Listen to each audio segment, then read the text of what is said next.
আসসালামু আলাইকুম, বিসমিল্লাহির রহমানির রহিম। দর্শক, আজকে আপনাদেরকে একটি কথা বলবো। কথাটা শুনে কেউ হাসবেন, কেউ হয়তো অনেক কিছু বলবেন যে কি কথা বলে। চীনা হাঁসের কিন্তু কোনো ঘর লাগে না, আর যেমন রাজা হাঁসেরও কোনো ঘর লাগে না। আমরা হঠাৎ একদিন খামার দেখা, ভিডিওর মধ্যে মোবাইলে দেখা আমরা একটা চিন্তাধারা করলাম যে আমরাও এরকম বড় সড়ো একটা খামারি হব। তারপরে দেখেন, এই দেখেন, এটা কিন্তু নিচতলা, কিন্তু এটা দেখেন কত বড় একটা ঘর বানাইছি। এটা কত টাকা গেছে আপনারা দেখলে বুঝ পাবেন। দেখেন, এই খুঁটিগুলো হিসাব করলে তো মনে হয় একজনের সারাদিন যাব। সে কথা হয়েছে, আপনারা যদি হাঁস কিংবা মুরগি পালতে চান, আগে আপনারা ছাগল বা হাঁস বা মুরগি পালন করবেন সেগুলো আগে কিনবেন। বাঁশ টাস দিয়া ঘর টর বানাইয়া সেগুলো আগে পালন পোষণ কইরা তারপরে সেগুলো থেকে যখন লাভবান হবেন তখন আপনারা ঘর বানান, বিল্ডিং বানান, বালাখানা বানান। আমার মতো যাতে এই কাম করেন না। দেখেন, এই ঘরটা বানাইতে কত টাকা গেছে। এই ঘরটা লম্বা 40 হাত, তাহলে কত ফুট হবো? আর যেটা পাইতেলি যেটা দেখতেছেন এটা কিন্তু 25 হাত। তাই চিন্তা করেন, আমরা না যাই না কিন্তু এই ঘরটা বানাইছি। যাই হোক, আর পরে আর বানান লাগবো না। কিন্তু কথা হয়েছে যে কয়েকবার হাঁস আনার পর খালি মারা যায়। আমার বাড়ি এলি কয়েকলা বা ব্যবসা বাদ দাও। হ্যাঁ, তো চিন্তা করলাম এত টাকা পয়সা খরচ করে ঘর বানাইছি, এখন যদি বাদ দেই তাহলে কিরকম দেখা যায়।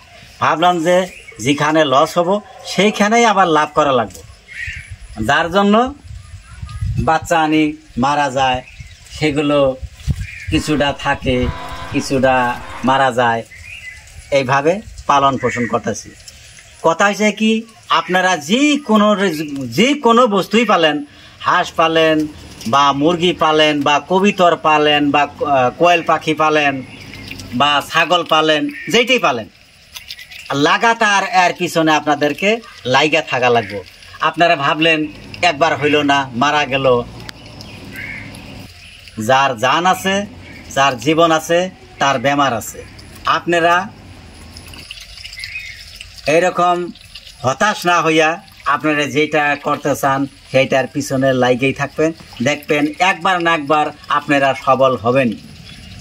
যার জন্য বলছি, আপনারা যদি যে কোনো খামারি হইতে চান, আগে আমার মতো এই ধরনের ঘর কখনো বানাবেন না, একেবারেই না।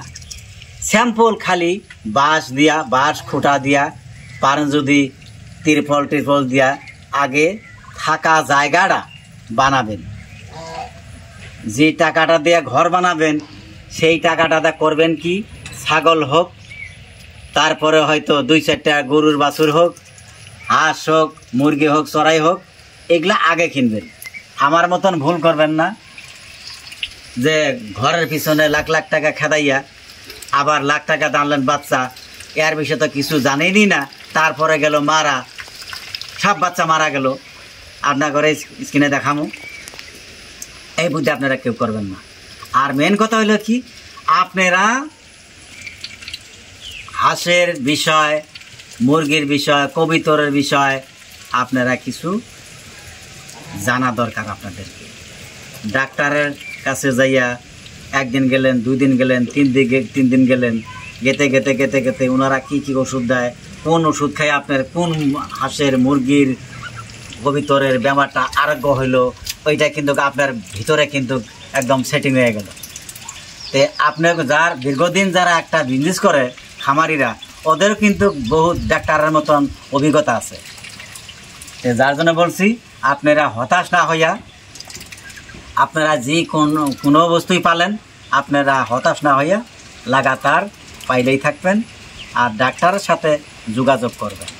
ঠিক আছে, বলতে বহুত কিছু বললাম, আপনাদেরকে সতর্ক করে দিলাম। আমার মতো এই ধরনের ঘর বানাবেন না। আপনি পারেন, যদি আপনারা পশুপালন যদি করতে চান, আগে বস্তুগুলা সংগ্রহ করবেন, তারপরে আপনারা সেগুলার কামাই দিয়া ঘর বানাবেন। আসসালামু আলাইকুম।